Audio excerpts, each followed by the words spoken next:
Have you ever had that really specific, slightly eerie feeling where you're standing in the middle of a crowded room, Oh, yeah. like maybe a party or a really busy street corner or even just a meeting at work, and you suddenly feel, Transparent. yes, Yeah. transparent, like people are physically navigating around you, they're avoiding bumping into you, but they aren't actually seeing you? Right, the ghost sensation. Yeah. It's that feeling of being technically present, occupying mass and volume in a room, yet feeling completely severed from the human grid. Exactly. And I think for most of us, we brush that off as a weird mood, right? Or maybe just a bad day where we're feeling a bit low. But the stack of research we're diving into today suggests that for a very specific group of people, this isn't just a mood, it's a permanent address. Right. We are doing a deep dive today into a concept called chronic social invisibility. And I want to be really precise right off the bat because the sources distinguish this sharply from standard loneliness. Which is important, yeah. Yeah, because loneliness is usually situational. You move to a new city or you broke up with someone, so you miss a specific connection. But chronic social invisibility is described as a demographic characterized by deep existential isolation. Deep existential isolation. I mean, that sounds incredibly heavy. But I also imagine it's hugely validating if you're listening to this and you've actually felt it. So we have a really fascinating stack of sources today that doesn't just describe this condition, but actually deconstructs it. Completely takes it apart. Right. And we're going to look at it through 4 distinct lenses to really understand the mechanics of what's happening. So first, we've got a 5 whys root cause analysis, which is essentially psychological detective work. Then we're going to look at internal family systems, or IFS, which suggests that the invisible person's mind isn't empty at all, but actually very crowded. Yeah, that part blew my mind. We'll also cover the biology of it, like why you physically feel invisible. And finally, we'll get into some really practical tools from CBT and NLP to actually rewire the brain. The mission for this deep dive is pretty straightforward, but I think vital. We want to understand the mechanics of why some people feel invisible and prove that the silence around them is actually a constructed reality. Constructed, meaning it's built. Exactly. And the hopeful part is if it's constructed, it can be deconstructed. I love that. So let's unpack this. We start with the detective work. The source material uses the 5 whys method to really get to the bottom of this. And the first why is the most obvious one, the surface level question. Why does this group feel so invisible and uncared for? It seems like a simple question, right? You just say, well, because people ignore them. Yeah. But the research points to a very specific term, contingent mirroring. Contingent mirroring. Break that down for us. What does that actually mean? It's the fundamental human feedback loop. Think about it. When you smile, someone smiles back. When you speak, someone turns their head to look at you. It's a process where others react to your presence and your emotions in a meaningful way. It confirms you exist. Right. And the source says that for this group, that mirroring has completely stopped. They send a signal out, and they just get static. Okay, so it's like having 0 bars on your cell phone. No ping back at all. Which logically leads to the second why. Why has the mirroring stopped? I mean, is everyone else out there just completely self-absorbed? That's the easy answer, isn't it? Just blame the world. But the analysis suggests something much more complex. It suggests the individual has often unconsciously withdrawn into what the text calls a safety of silence. Safety of silence. Yeah. Or they are inhabiting environments that are just too shallow to notice them. They present what the text calls surface-level okayness. Surface-level okayness. I think we've all worn that mask, you know? Someone asks, how are you? And you just say, I'm fine. Exactly. But here, it's not just a polite brush-off. It's a permanent defense mechanism. Which brings us to the third one. Why? Why withdraw? Why retreat into silence if you are literally starving to be seen? This is where it gets paradoxical. And this is really the crux of the whole behavior. They withdraw because of a deep-seated calculation. Fear. Specifically, the fear that reaching out will result in the ultimate evidence of their unworthiness. The ultimate evidence being rejection. Exactly. Think about like a wager. If you stay silent and no one talks to you, you can tell yourself, well, I didn't try. If I had tried, maybe they would have liked me. Ah, so you maintain the potential. You maintain the potentiality, yes. Yeah. But if you try, if you really put yourself out there, and you are met with silence or rejection, that feels like confirmation of a terrible truth. So in a twisted way, it's safer to be invisible than to be rejected. The silence creates this buffer where you can still pretend you're okay. Precisely. And that leads to the fourth. Why? Why is that fear so potent? Why does it completely override the fundamental biological need for connection? Because we are wired to connect. Right. The source says it stems from an internal blueprint, a rule book deep in the brain that says, I'm only safe if I am unnoticed. That is a survival instinct gone entirely wrong. I am only safe if I am unnoticed. It sounds like something a prey animal would think when a predator is nearby. So we have to ask the final why. What is the root of that blueprint? The root cause, according to our material, is core attachment trauma. Attachment trauma. Wow. So we're going all the way back to childhood. Yes. The insight here is really powerful. The text says that the emptiness a person feels isn't just a lack of people in the room today. It is the internal echo of a child whose cries were once met with silence. The internal echo. Yeah, that child's reality is being projected onto the adult world. That is heavy. So you're walking around a crowd party as a fully competent adult. You have a job, you pay taxes, but the feeling you have, your actual emotional reality, is that of the child who wasn't heard. You're projecting that past silence onto the present noise. Exactly. You assume the silence is inevitable, so you essentially create it. You don't make eye contact, you stand in the corner. You effectively verify your own hypothesis. You prove yourself right. That is a perfect segue to our second segment, because if we are talking about that inner child and these complex protective mechanisms, we have to talk about internal family systems, or IFS. I love IFS for this topic. It fits perfectly. It really does. Because usually when we think of isolation, we think of emptiness, like a void, a desert. But the IFS perspective argues that for the chronically invisible person, the internal world is not empty at all. It is incredibly crowded. It's full house in there. It is. And it's full of these specific parts or subpersonalities that have taken on extreme roles to survive that exact neglect we just talked about. The source lists 3 specific characters in this internal drama. Let's meet the cast. Right.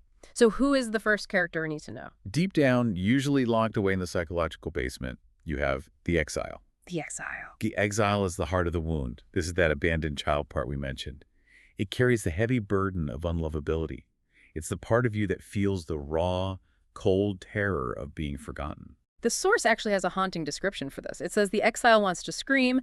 It feels that its voice has no volume. Right. And because that pain is so overwhelming, I mean, think about the panic of a lost child in a supermarket. The brain cannot let the exile run the show. Because you'd just be paralyzed. Completely. If you felt that terror 24/7, you couldn't function, you couldn't work, you couldn't drive. So the system creates a second character to handle things. The protector, or what IFS calls the manager. The manager. So this is the guy in the suit trying to keep it all together. In this specific context, the manager is the creator of the invisibility cloak. This part has a motto, and the source spells it out very clearly. If we don't expect anything, we can't be hurt by the lack of it. Wow. There it is again. That exact defense strategy we saw in the 5 Whys. Yes. The manager often adopts a lone wolf persona. It convinces you that you don't actually need anyone. It frames isolation as independence. And the craziest part is it actually sabotages social connection on purpose. Wait, it sabotages it? Like actively tries to ruin things? Yes. Let's say you get invited to a dinner. The exile part of you might perk up and say, yay, connection, maybe we'll make a friend. But the manager immediately steps in and says, no, it'll be awkward. You won't know what to say. You'll just sit there like a lump. Better to just stay home. Because if the manager can prove the theory that no one cares, or just avoid the situation entirely, then the exile stays quiet. It keeps expectations at absolute zero. It's a preemptive strike against disappointment. It's highly devious, isn't it? Yeah. But you have to appreciate the logic. It genuinely thinks it is saving your life. Yeah. But what happens when the pain leaks through anyway? Hmm. Because the manager can't control everything, sometimes the loneliness just hits you out of nowhere. And that's when the third character enters. The firefighter. The firefight. I mean, that sounds like an emergency response. It is. The manager is proactive, right? Trying to prevent the pain. The firefighter is reactive. The firefighter is the void filler. When the exile starts to scream and the pain breaks through, the firefighter steps in to dampen the noise immediately. And this usually manifests as dissociation. Give me some examples of what firefighting actually looks like for the invisible person day to day. It's doom scrolling for 6 hours until your eyes burn. It's binge watching an entire season of a show you don't even like just to hear human voices in the room. It's sleeping for 14 hours straight. It's doing literally anything to numb the sensation. Exactly. The firefighter doesn't care about your long-term goals. It doesn't care about your health. It just wants to put out the fire of loneliness right now. So if you're listening to this and realizing, oh, that's why I scroll social media until 3 a.m. when I feel lonely, that's your firefighter trying to save you from the silence. Precisely. It's not laziness. It's a desperate rescue mission for your internal emotional state. Understanding this frame really changes how you view the behavior. It takes all the shame out of it. It really does. You aren't bad at life. You just have an internal team working overtime to keep you invisible because they sincerely think it's the only way to stay safe. And that perception of safety, or really the lack thereof, isn't just happening in the mind. It's happening in the physical body. Which brings us to the third lens of our deep dive, the somatic reality of invisibility. Right, let's get biological. Because in our culture, we often treat loneliness as just a poetic sadness, Yeah. a feeling. But the research is very clear here. No, it hurts. Like physically hurts. It does. The source material emphasizes that for this demographic, loneliness is a profound physical sensation. Somatic therapy identifies this emptiness as a state of dorsal vagal shutdown. Dorsal vagal shutdown. Okay, let's pause on the jargon for a second. We hear about fight or flight all the time. Where does this fit into that? So think of your nervous system like a ladder. At the Okay. top of the ladder, you're safe, you're social, you're engaged with the world. In the middle of the ladder, you face a threat, so you mobilize. That's your fight or flight, high energy. You're running from the bear or you're fighting the bear. But what if you can't fight the bear and you can't run away? Then you drop all the way to the bottom of the ladder, dorsal vagal shutdown. The system decides the threat is too big and there is absolutely no escape, so it initiates the playing dead response. It's drastic energy conservation. Playing dead. Yeah. So, biologically speaking, if you feel chronically invisible, your body is essentially mimicking a state of hibernation or death just to stay safe. Yes, and you can physically feel it. The source lists specific symptoms. People report a hollow sensation in the solar plexus, a collapsed chest posture like literally curling inward around the heart to protect it, or a severe tightness in the throat. That throat tightness, that's the classic lump in the throat feeling, right? Yes, but chronic. It's not just when you watch a sad movie. It's the physiological clamp that prevents that scream we talked about earlier. It's the body physically keeping the exile quiet. Wow. So here's the million-dollar question then. If your body is literally playing dead, you can't just think your way out of it, can you? You can't just look in the mirror and tell yourself, hey, cheer up, go to a party. No, absolutely not. And that's exactly why standard self-help advice often completely fails for this group. You cannot talk a nervous system out of a biological shutdown. You can't use top-down logic on a bottom-up physical problem. You have to inhabit the skin again. The source suggests we need to signal safety to the body first before the brain can even process anything. What are the tools for that? How do you signal safety? The first tool the source highlights is containment. When you're in that dorsal shutdown, the nervous system feels boundless and exposed, kind of like it's just spilling out into the void. You need tactile boundaries. This is why weighted blankets are so incredibly effective for this specific demographic. Or even just self-hugging. Literally giving yourself a hug. Yes, wrapping your arms tightly around your ribs and squeezing. It provides what's called proprioceptive feedback. It tells the brain, I am here, I end here, I am contained, I physically exist in space. I love that. It's defining the edges of the ghost. Yes. What else is there? The next tool is vagal toning. This is about stimulating the vagus nerve to physically switch the nervous system out of that shutdown mode. The source suggests humming or rhythmic breathing. Humming. Just making a humming sound. Yeah, humming creates a physical vibration in the chest and the throat, which are those exact areas that feel hollow or tight, right? Right. It signals to the primitive brain that the silence isn't a predator waiting to pounce. It turns the silence into a safe space rather than a terrifying void. So you're literally vibrating your existence back into reality. In a very real way, yes. You are proving to your body biologically that you are alive and safe. Okay, so we've looked at the root cause, which is the attachment trauma. We looked at the internal cast of characters with IFS and the biological shutdown with somatic therapy. Now, let's talk about how to actually change the narrative day to day. Because once the body is back online, we need to retrain the software of the brain. Exactly. And the source points to CBT, cognitive behavioral therapy, and NLP, neuro-linguistic programming. Right. Because while the somatic work handles the deep nervous system trauma, CBT and NLP are like your daily toolkit to break the mental habit of invisibility. Let's start with CBT. The source identifies a specific logical fallacy this group falls into called emotional reasoning. Emotional reasoning is the idea that because I feel invisible, I am invisible. It treats temporary feelings as objective facts. Which is a dangerous trap. Because as we've learned today, the feeling is often just an echo from the past. It's not the present reality. Very dangerous. So the CBT solution is cognitive restructuring via counter-evidence. You basically have to become a scientist looking for hard data that proves your invisible hypothesis wrong. Give me an example of what that looks like in the wild. The source gives a great, really small example. Let's say you go to the grocery store.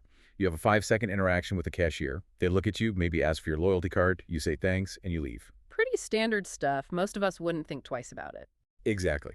But to the invisible mindset, specifically that manager part of the brain, that interaction counts for absolutely nothing. It's instantly dismissible. The manager says, oh, they're just paid to talk to me. It doesn't count. Right, discounting the positive. But the CBT approach says, stop. Yeah. Look at the objective evidence. Did they physically see you? Yes. Did they speak to you? Yes. Therefore, you are physically present and detectable in the world. It sounds almost too simple, but you're forcing a shift in the narrative from nobody cares to I am physically present. Exactly. You're actively interrupting the story that says, I don't exist. Yeah. You are building a mental case file that proves you do. You have to actively collect these tiny scraps of evidence day after day until they form a new core belief. Okay, so that's the logical cognitive part. What about NLP? Because that's usually more about how we code things in our brains subconsciously, the software stuff. Yes, NLP looks at submodalities. Basically, how do you picture the silence in your head? For this demographic, silence is almost always coded as a vacuum, a black hole, a drain. A void. It implies a total loss or an absence. Right. So NLP suggests we need a fundamental language shift. We need to change the internal predicates we use. Stop calling it a vacuum and consciously start calling it a canvas or an opening. Oh, I really like that. A vacuum sucks the life out of you, but a canvas is just waiting for paint. Exactly. By changing the word, you actually change what the reticular activating system in your brain scans for. Instead of scanning for the void, the lack of connection, you start looking for potential. You start asking, what could I do with this quiet time? The source also mentioned something really interesting called an anchor of presence. Ah, yes. This is a classic NLP tool for pattern interruption. You create a physical trigger like deliberately pressing your thumb and forefinger together. But you have to load the anchor first. How do you load it? You sit in a quiet, safe moment and vividly recall a memory where you truly felt seen. Even just a tiny bit. Maybe a quiet moment with a pet, or a really good conversation with a friend from years ago. You visualize it until you feel that physical feeling of connection, and right at the peak of that feeling, you press your fingers together. So you're neurologically linking a physical touch to a positive emotional memory. Yes. So later, when you're out in that crowded room and you feel the ghost sensation creeping in, you feel that dorsal shutdown starting in your chest, you fire that anchor, you press your fingers together, it triggers the nervous system to remember, wait, I have been seen before. I can be seen again. It's literally like a reset button on a console. It breaks the pattern. And that's what this whole process is all about, pattern interruption. You know, taking a step back and looking at all of this, it's really a journey of reclamation. It really is. We started with the idea that this invisibility isn't an accident. It's a construction. It's built on attachment trauma where a child learned that safety equals silence. Right. It's a survival architecture. Then we saw how the protectors in our mind, the manager and the firefighter, maintain that invisibility to keep us safe from future rejection. And how the body physically collapses into playing dead to endure that isolation. But the hopeful part, the really exciting part for me, is that because it's a construction, we can take it apart. We can use weighted blankets to find our physical boundaries. We can use CBT to actively find evidence that we exist. We can use NLP to turn the void into a canvas. That's the absolute key takeaway from all these sources. You are not a ghost. You are a person who learned to be a ghost for survival. And what is learned can be unlearned. It reminds me of the learner profile of our listeners. You know, if you're listening to this, maybe you don't feel invisible yourself. Maybe you're the life of the party. But I guarantee you know someone who fits this description perfectly. Absolutely, we all do. Someone who seems hard to reach or aloof or maybe just a little bit cold. It's so easy to just write them off as snobs or boring. It is. But understanding this architecture changes how you view them completely. Yeah. Their silence isn't a rejection of you. It's a safety mechanism for them. Right. It changes how you show up for them. You might be the person who provides that contingent mirroring they're starving for. That's a really powerful thought, to be the mirror for someone else, to be the pingback that proves they exist. It is. It changes everything. Well, we're coming to the end of our depth dive today, and we always like to leave you with something to mull over on your own. We talked about shifting the metaphor of silence from a vacuum to a canvas. This is definitely one of my favorite reframes in the entire research file. It turns passivity into agency. So here is the question for you to take into your week, whether you feel invisible yourself or whether you're trying to connect with someone who does. If the silence around you is not an absence but a canvas, what is the very first thing you would choose to paint on it if you stopped waiting for someone else to hold the brush? That's the ultimate question. The brush is in your hand. Thanks for diving in with us. We'll see you next time.